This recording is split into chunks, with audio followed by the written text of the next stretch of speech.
Bienvenidas y bienvenidos al podcast del Centro de Estudios Jurídicos Carbonell, las claves del derecho. Esta reflexión sobre los temas jurídicos más importantes y más actuales. Y bueno, pues les queremos platicar de la Legal Week 2023. La Legal Week desde hace muchos años se celebra en la ciudad de Nueva York y en esta ocasión tuvimos la oportunidad de tener una representación del Centro Carbonell allá. Estuvimos pues los días que duró este importantísimo evento, que es una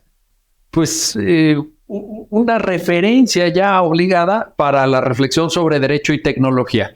Y uno de los asistentes por parte del centro fue Raúl Castel, que me acompaña hoy en el podcast del centro. Bienvenido, Raúl. ¿Qué tal, doctor? Muchas gracias. Oye, ¿qué vimos? ¿Qué aprendimos? A ver, una primera impresión. Pues aprendimos que la industria de los abogados está ya en una transformación disruptiva. La forma en que todavía pensamos en redactar contratos, en redactar documentos legales, en buscar evidencia, pruebas, es totalmente antigua y obsoleta. La Legal Week fueron 4 días de intensas actividades con los pioneros, los líderes del derecho en la tecnología. Estuvieron el CEO de PayPal, estuvo la directora de innovación de American Express, la directora de innovación en tecnología de despacho McKinsey, y lo que hicieron fue darnos claves de cómo ellos están viendo el futuro presente del derecho, de la abogacía, y cómo podemos nosotros, desde nuestras diferentes formas de ejercer la abogacía, adaptarnos a esta realidad que ya es tecnológica al 100%. Entonces, fue muy interesante ver cuáles son este panorama que tenemos que enfrentarnos desde la educación y sobre todo desde la práctica profesional. Oye, y un panorama, sí, lo acabas de definir muy bien, un panorama cambiante, un panorama muy dependiente de la tecnología, pero en el cual me parece que ya hoy se cuenta con un conjunto de herramientas que nos permiten hacer mejor nuestro trabajo. Y te lo quiero plantear así porque de pronto tú sabes que cuando subimos cosas a redes sobre derecho y tecnología o robots jurídicos o programas de inteligencia artificial, hay gente que dice, pues entonces ya no va a tener sentido el ejercicio de la abogacía, ya nos van a sustituir, ya va a ser un robot el que dicte las sentencias, etcétera. Pero lo que yo vi en Legal Week, a ver si compartimos el criterio, es que las herramientas que hoy ya existen, en su enorme mayoría están diseñadas para ayudarnos a hacer mejor nuestro trabajo. No para quitar abogados de abogados, no para eliminar la profesión. O a lo mejor eliminarla, pero eliminarla tal como se ha venido trabajando en los últimos 200 años. O sea, a lo mejor una nueva forma de trabajo, pero yo no escuché incluso de nadie, de ningún ponente en la Legal Week que dijera el final de los abogados.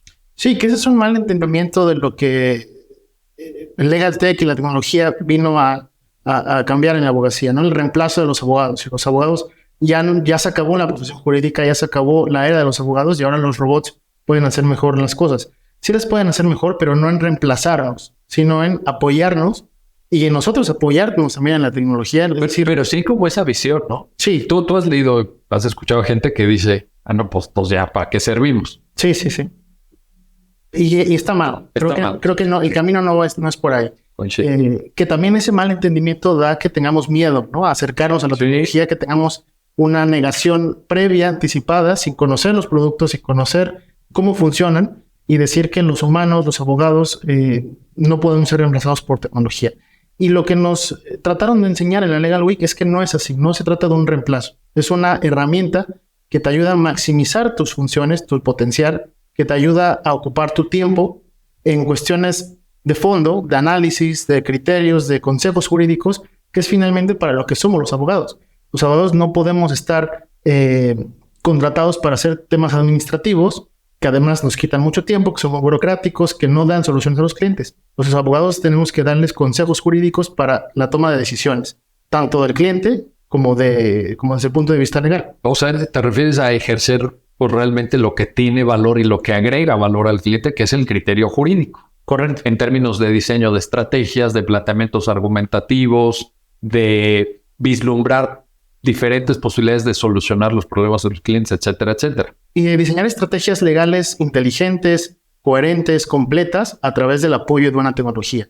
Desde el punto de vista del Legal Week, creo que se dividieron en dos temas fundamentales. Por un lado fue el chat GTPI. Sí, que eso generó... GTP. Y bueno, y genera mucha atención dentro y fuera del gremio, ¿no? Pues, sí. Pues es como la gran novedad de inteligencia artificial en el mundo, ¿no? Que es la gran novedad y que tiene 4 meses de haberse lanzado. O sea, pero ya está generando una cantidad de atención y un volumen de usuarios impresionante. Y fue muy comentado en la Legal Week.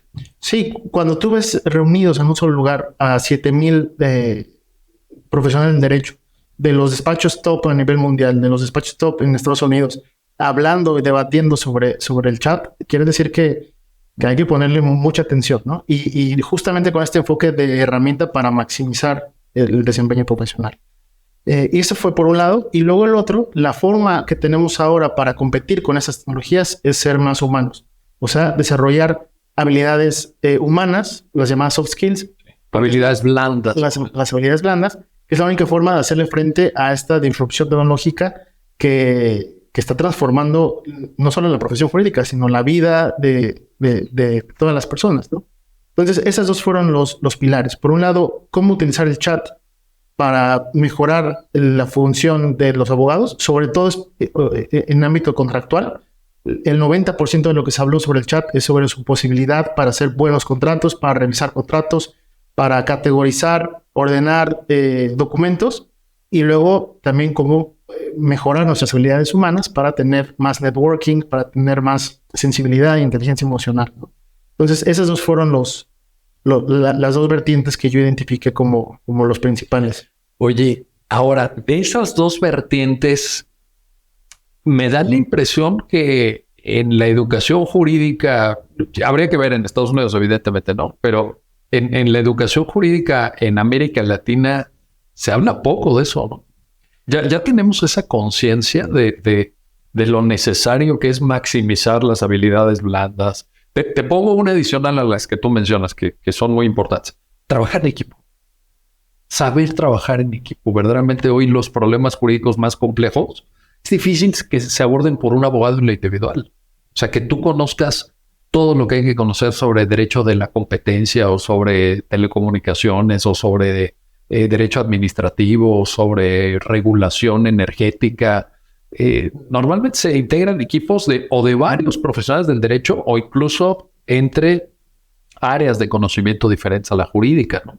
Entonces, yo no sé, por un lado, en cuanto a las soft skills y por otro, en cuanto al uso de estas herramientas como el ChatGPT, si ya estamos conscientes, por lo menos, y si estamos dando pasos para que esto ya sea una realidad para quienes el día de mañana tendrán que vivirlo como su día a día. O sea, esto ya va a ser lo cotidiano para las siguientes generaciones de abogados. ¿Estamos ahí o no? ¿O cómo lo...? No, yo creo que en México estamos atrasados por un par de años, francamente. No son tantos.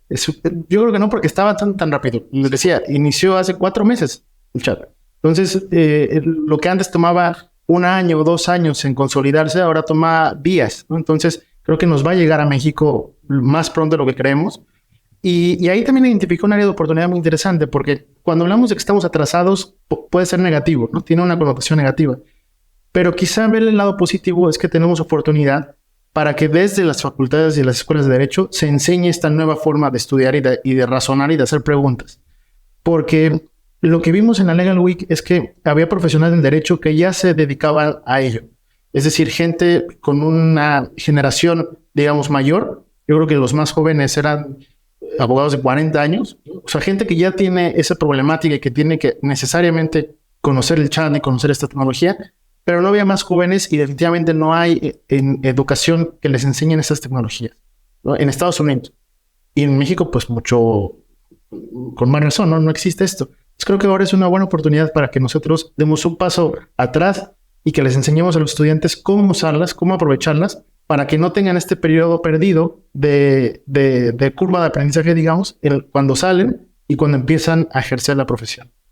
Oye, decías hace rato un tema que lo vimos y que pues también en términos del propio chat GTP o o de otras, digamos, de otras herramientas es importante el ahorro del tiempo.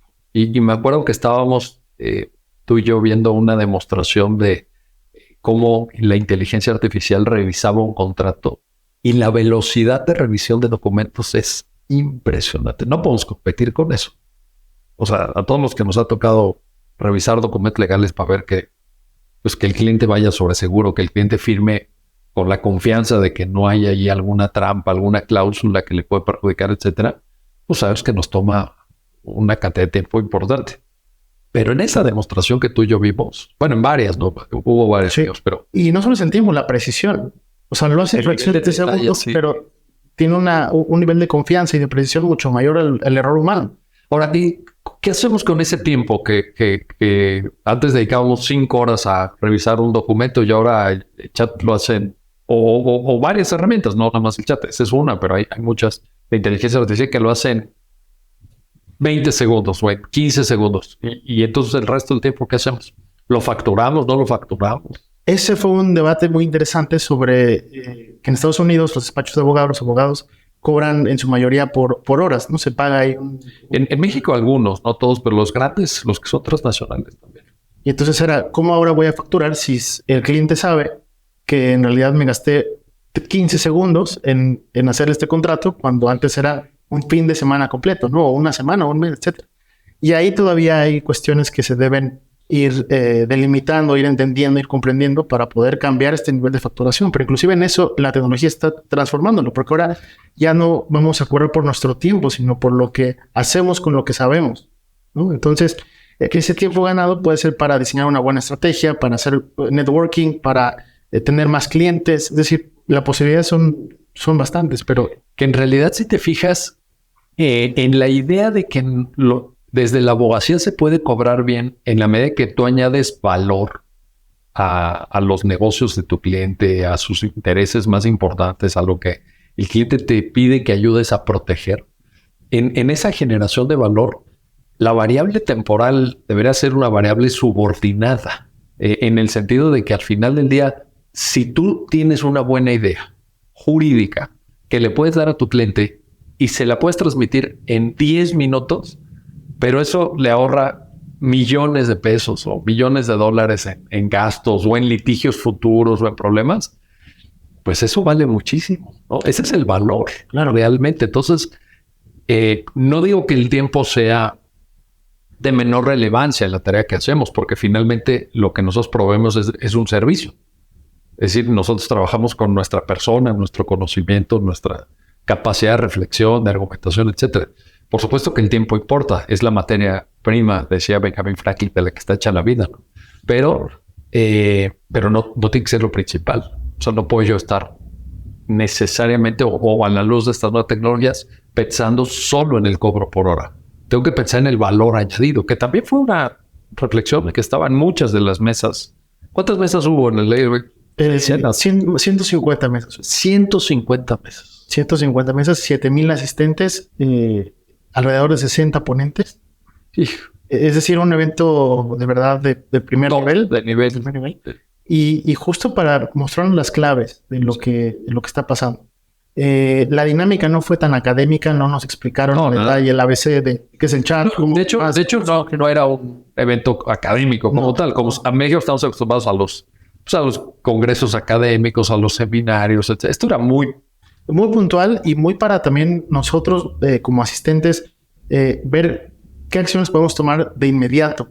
O sea, cuáles son estas pistas que tenemos que implementar en nuestros despachos, en las escuelas, en nuestro labor diario y transformar esto, que de nuevo, viendo una ventaja de que vayamos atrasados en México, es que podemos ser los pioneros, los primeros en que estamos implementando estas tecnologías para nuestros clientes aquí en... Oye, y una cosa que me llamó mucho la atención es que los asistentes estaban pero metidos en las ganas, en el deseo y en la utilidad de hacer networking. O sea, había reuniones permanentemente con los expositores, con los conferencistas, con la gente que estaba ofreciendo sus productos de vanguardia tecnológica, que eran más de 200 firmas de productos tecnológicos que estaban ahí exponiendo sus productos. Networking esencial ya, ¿no? Esencial, de nuevo. La forma en que podemos hacerle frente a la tecnología es las relaciones humanas.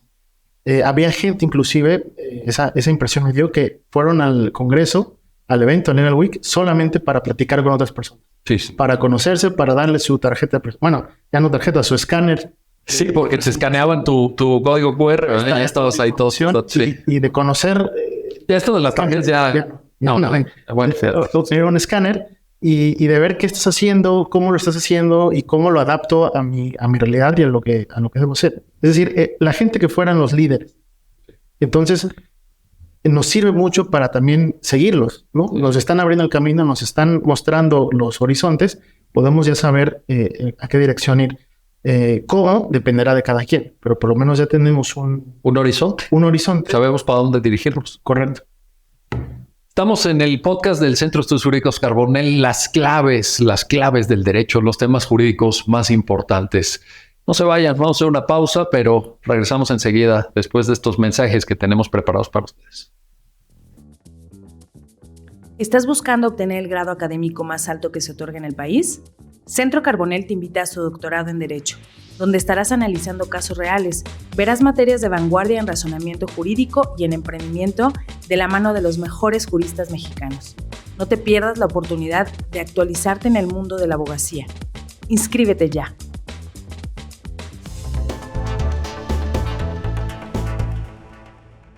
Bueno, ya estamos de regreso, ya estamos de vuelta en el podcast del Centro de Estudios Jurídicos Carbonell, las claves del derecho, los temas jurídicos más importantes, los de mayor relevancia. Y hoy tenemos a un invitado de lujo, a Raúl Castel, que nos está platicando de la Legal Week de Nueva York 2023. ¿Qué otra reflexión te dejó? A ver, ¿qué más nos quieres contar sobre la Legal Week? Que el diferenciador de los estudiantes y de los abogados es hacer las preguntas adecuadas. O sea, saber preguntar. Saber preguntar. Hijo. Que se dice fácil, pero es mucho más complejo. Estás tocando un tema importantísimo. Y ahora preguntarle a una máquina, al ChatGPT. O sea, porque de eso depende la calidad del material que te pueda, a su vez, proporcionar. Correcto. Se debe partir de que el chat y esas tecnologías son una herramienta para conseguir mejores resultados. No es el resultado en sí mismo. Entonces es una forma que podemos aprovechar para conseguir mejores resultados.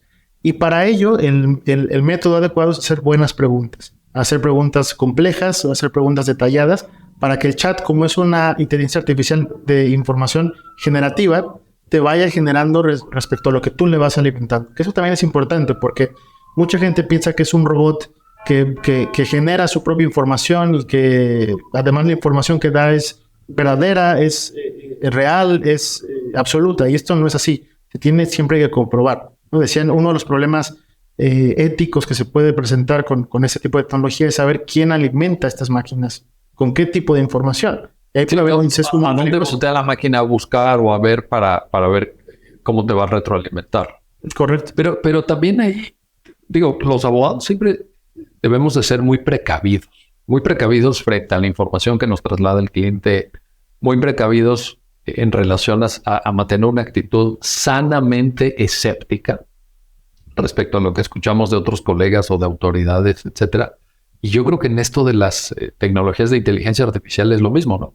O sea, a mí me parecería absolutamente ingenuo, por mejor planteada que esté la pregunta, que te arroje un texto de inteligencia artificial generativa y tú lo traslades tal cual al cliente o a un órgano jurisdiccional o administrativo. O sea, tiene que pasar un filtro, una verificación. Una verificación. Sí, todo. Pero bueno, cuando te das cuenta que pasan los exámenes de la barra o hacen ensayos que hasta se están discutiendo ya en casos en Estados Unidos sobre si tienen derechos de propiedad intelectual, si el chat tiene propiedad intelectual respecto a un ensayo que escribió o si es el usuario que le pregunta. Es decir, cuando te da esta información tan clara, en efecto puede generar, hay un riesgo de que no se verifique. Entonces esto es lo principal. No es un resultado, es un medio para alcanzar un resultado y esa información te puede servir como borrador, te puede servir como guía, te puede servir para sacar ideas, para inspiración, pero no copiar y pegar y luego presentar ante un juzgado o ante el cliente, etc. Eso es importante. Oye, pero a ver, y en esto que nos decías de las preguntas, saber hacer preguntas, pero danos una pista más, porque ya nos dejaste picados. A ver, ayúdanos ahí. ¿Qué hacemos o cómo sugieres tú que abordemos este asunto? Primero se debe elegir tener muy claro el propósito. ¿para qué estás utilizándolo? ¿Cuál es la estrategia que quieres diseñar? ¿Cuál es el problema en sí mismo? Y esto también es muy complejo porque muchas veces no sabemos ni lo que estamos peleando, ¿no? Sí. No sabemos ni lo que estamos pidiendo. Cuando uno lee ciertas demandas o ciertas contestaciones de demandas y te das cuenta que lo que acabas de decir es muy cierto. Entonces, primero tener muy claro el propósito. Y luego hacer preguntas lo más detalladas posibles para que el chat te dé la información más precisa posible. Mientras más generales sean las preguntas, menos verificativo puede tener la información que te da. Entonces, hacer preguntas muy concretas, muy detalladas y también explicarle al chat el contexto en el que le estás haciendo la pregunta. Porque al ser este tipo de tecnología de información generativa, va aprendiendo de ti y tú también lo vas retroalimentando, digamos. Entonces, vas sabiendo, él mismo te va guiando hacia lo que cree que tú estás buscando o solicitando, ¿no? Entonces, esto es importante. Primero el propósito, luego las preguntas detalladas y el contexto que le debes dar al chat. Hacer preguntas claras y concisas, que sea solamente una pregunta a la vez, para que la respuesta sea también solamente sobre ese tema. Y ahí también viene esas estrategias para saber qué temas debes preguntar en orden de prioridades, ¿no? O sea, no puedes preguntar dos a la vez. Tiene que ser una tras otra, ir guiando a chat a que te vaya generando esta información. Secuenciar muy bien, ¿no? O sea, que ahí también las preguntas de calidad, pero en una secuencia, digamos, lógica o no lógica, vaya, la secuencia que tú decidas, pero sí ir como separando los temas, no meter 25 temas en una pregunta. Correcto. Y luego la información que te dé, verificarla, como ya lo comentamos, sí, y darle también tu propio toque. Es decir, usar esa información, pero de nuevo, como herramienta. No es la respuesta en sí misma. Entonces, eso es importante porque las respuestas que te va a dar son muy claras, son muy precisas, son bien estructuradas. Hasta diría yo, redactas mejor que lo que muchas personas. No, la calidad en la redacción sí está, pero y además muy parecida a la buena forma de expresión humana. Así es. O sea, es alguien que escribe bien o muy bien, usando un lenguaje muy apropiado, con una sintaxis bastante cuidada, con una gramática muy apropiada. En fin, la verdad es que sí está. Sí, y también adecuar al lenguaje, porque el chat se crea en inglés, sí, tiene ahora ya opciones de traducción, pero también no están tan pulidas. Entonces hay que ver si se está traduciendo correctamente una palabra que puede tener un significado totalmente distinto y puede tener un resultado diferente. Ahí es la necesidad de verificación de nuevo, ¿no? O sea, no solamente en cuanto al contenido de la respuesta, sino en cuanto al elemento lingüístico que verifique que la traducción está bien hecha, porque efectivamente la gran mayoría de fuentes de información están en inglés. O sea, ¿a dónde va a buscar las respuestas? Pues en páginas web o en información digital que va a estar originalmente en inglés, aunque a través de la herramienta de traducción te lo pueda presentar a ti en español. Así es.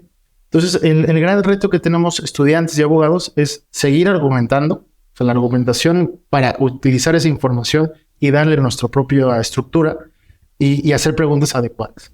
Con esas dos nuevas habilidades, bueno, nuevas entre comillas, porque pensar como abogado significa saber argumentar y saber preguntar, saber tener pensamiento. Sí, pero ahora en un contexto en donde la pregunta va dirigida a una inteligencia artificial. Así es. No a tu profesor o a tu colega o a juez o a una autoridad administrativa. Ahí está el cambio. Oye, tenemos varios temas también, porque la Legal Week, bueno, incluso yo creo que daría para varios episodios, ¿verdad?, de este podcast, porque fue tan enriquecedora la reflexión de esos días de intensísimo aprendizaje, como muy bien los definiste.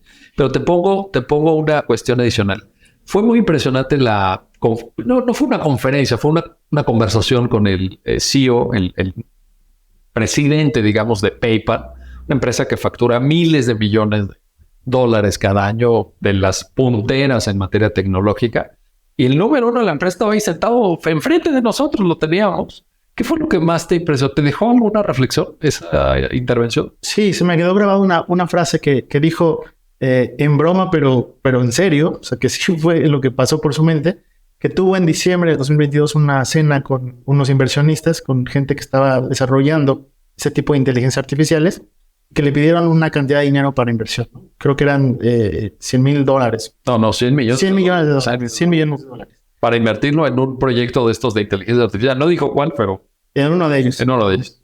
Y que, bueno, al final de la cena, él dijo que tenía dos cosas en su mente. No sabía qué decisión tomar. Si por un lado darles el dinero, porque el proyecto está impresionante y es de verdad, es decir, de locura, y invertir con ese dinero y darles el dinero, o utilizar ese dinero para contratar a un matón que los matara y salvar a la humanidad. Ese fue el dilema. Ese era el dilema. Híjole, qué grueso. Que también te refleja... Y en 4 meses, de diciembre de 2022 a marzo de 2023, PayPal ya tiene en marcha un plan de implementación de estas tecnologías a 2 años, en el que espera reducir al 80% muchos trabajos de tasks, ¿no? De lo que hacen con los chatbots, con la categorización de documentos. Es decir, estas cuestiones PayPal ya lo está implementando, mientras en México ni siquiera lo estamos, no lo damos ni al radar, ni lo debatimos, ni lo platicamos. Ellos ya lo están implementando para eliminar pues una fuerza de trabajo humana considerable y hacerlo mucho más eficaz, mucho más rápido para el cliente, más automatizado y tener puestos de dirección más humanos, más preparados, más profesionales, que lleven a la empresa y que ocupen justo el tiempo de estas personas en tomar decisiones adecuadas e innovadoras y leer el panorama global del futuro. Como debe ser. Y qué es lo que aporta la calidad a tu trabajo, ¿no? Oye, hay otro tema que te quiero proponer, que es, y había muchas mesas y había mucha reflexión, el e-discovery, esta reflexión sobre cómo recabar pruebas que puedan ser utilizadas en procedimientos administrativos o jurisdiccionales, pero que están en el mundo digital. Porque uno piensa en pruebas y piensa en el testigo. Voy a preguntarle al testigo, aquí está la persona que estaba en el lugar de los hechos, o uno piensa en tal documento, ¿no? A ver, traigan el papelito y vean si el papelito, la firma es auténtica o no es auténtica y traigan el peritaje. Uno piensa en la confesional, ¿no? A ver, que venga la parte demandada y diga si es cierto que... ¿no? Bueno. Y el e-discovery nos convoca a una reflexión, creo yo, muy interesante en el contexto de la Legal Week, que es que nuestra vida, nuestra interacción con otros seres humanos, nuestra trascendencia jurídica está en entornos digitales. No está ya en ese archivo de papel, no está en lo que pueda haber escuchado fulano y quiere ir a testificar al tribunal. Está en nuestros dispositivos de computadoras, de tablets, de telefonía celular. Y el e-discovery nos plantea, bueno, primero, ¿cómo lo obtenemos? ¿Cómo lo sistematizamos? ¿Y cómo lo presentamos ante los tribunales? Sí, una cadena de custodia digital totalmente. Bueno, para empezar, cadena de custodia digital. Fíjate qué conceptazo te acabas de aventar ahorita. Sí, porque justamente el e-discovery es de pruebas en medios digitales, en las nubes, en los chats, en los mensajes de texto, en las llamadas, inclusive por Zoom, por ejemplo. Oye, ahora que decías cadena digital, había una mesa redonda en la Legal Week que yo no pude entrar, por cierto, no sé si tú entraste, pero era titulada algo así como, oye amigo, ¿dónde está mi teléfono celular? Así se llamaba la mesa redonda y el subtítulo era Problemas de identidad digital. O sea, ¿cómo sé que si yo recibo un WhatsApp de una cuenta de WhatsApp que se identifica como Raúl Castel, es esa persona? Del otro lado estás tú? ¿Cómo lo sé?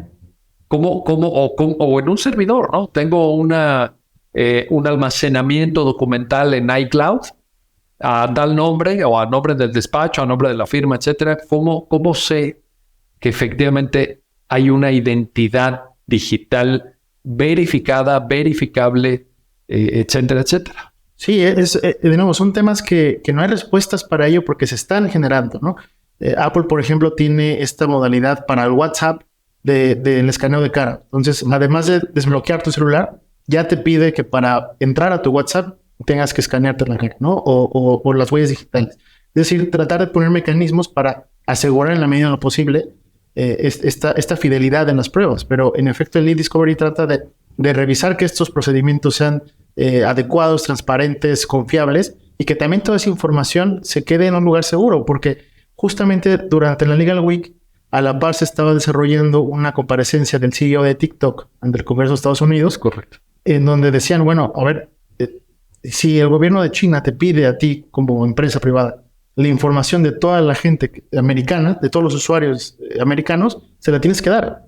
Y eso es una violación importante para la privacidad de las personas, ¿no? Entonces, es decir, son estos temas que están ahorita surgiendo, que no existían hace 5 años, que no existían hace 10 años, y que la forma tradicional del derecho, pues, no la contemplaba porque no existía.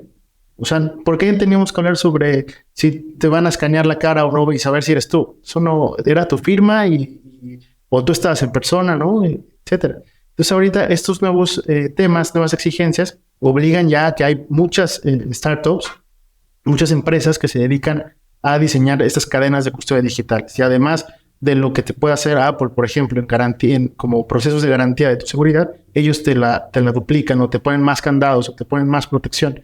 Y por cierto, también hablando de los testimonios, durante un evento en la Legal Week presentaron a un robot, una inteligencia artificial, se llama Cecilia, que es un testigo. Y entonces ya no va a haber este problema de que el testigo te va a mentir o el testigo es contratado, ¿no? Y se va a poner a llorar en el juicio, etcétera. Ahora es un robot que le das una información y te da datos. Lo que pasó.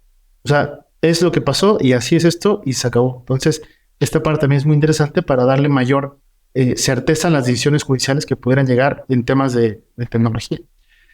La verdad es que fue una sacudida, ¿no? Fue una grandísima oportunidad haber estado en la Legal Week de Nueva York 2023 y traer esta reflexión, por lo menos sembrar a quienes escuchen estos comentarios de este análisis, la inquietud en que esto no tiene que ser visto como algo ni muy lejano en el tiempo, ni ajeno a nuestra experiencia, y que más bien la actitud racional y razonable que se espera de profesionales del derecho, pues es que nos vayamos empapando de esto, que nos vayamos acercando sin temor, sin prejuicios, sin miedo, y que lo usemos para mejorar el tipo de servicio que proveemos a nuestros clientes. Yo creo que es un ganar-ganar, no le veo ahí. Creo que el debate entre si era o no ya se acabó, ahora es. Sí. Y entonces lo que tenemos que hacer o sea, ya llegó, ¿no? Ya llegó, ya es la realidad. O sea, ya no es el futuro, dentro de ya. Ya es la realidad. Y ahora lo que tenemos que saber hacer es aprovecharla de forma inteligente. Porque si no, también el riesgo, y sí daría para otro podcast, de si los humanos nos vamos a convertir en personas con un cerebro menos potente, menos utilizable, ¿no? Si vamos a... Bueno, es que ponían el ejemplo de la calculadora, ¿no? Que ya ahorita nadie sabe hacer divisiones. Correcto. Así. Y es verdad. Y entonces, o sea, estas tecnologías sí nos pueden hacer más flojos mentalmente, por supuesto. No, pero tú planteabas el reto de saber hacer preguntas y eso requiere de una agilidad mental y de una claridad mental. Y ahí está de nuevo en qué punto queremos estar, en qué lado. Si queremos solamente aprovechar los resultados y hacernos flojos mentales y también físicamente, o si queremos aprovecharlo, saber cómo funcionan, explotarlos y que nuestro cerebro tenga esta creatividad humana que definitivamente ahí ningún robot podría tener, ¿no? De esta parte de las preguntas, del razonamiento crítico, del razonamiento complejo y aprovecharlo. O sea, tenemos dos opciones. ¿De qué lado queremos ir? ¿Queremos solamente que nos vengan los resultados y hacernos flojos mentales? ¿O queremos entenderlo, aprovecharlo y maximizarlo? Pues ahí está el dilema. Raúl Castel, coordinador académico, por cierto, se me olvidó presentarlo, coordinador académico del Centro Carbonell. Gracias por esta reflexión y gracias a usted por el tiempo que le dedica a este podcast del Centro Carbonell, las claves del derecho, los temas jurídicos de mayor relevancia, de mayor actualidad. Gracias y hasta pronto.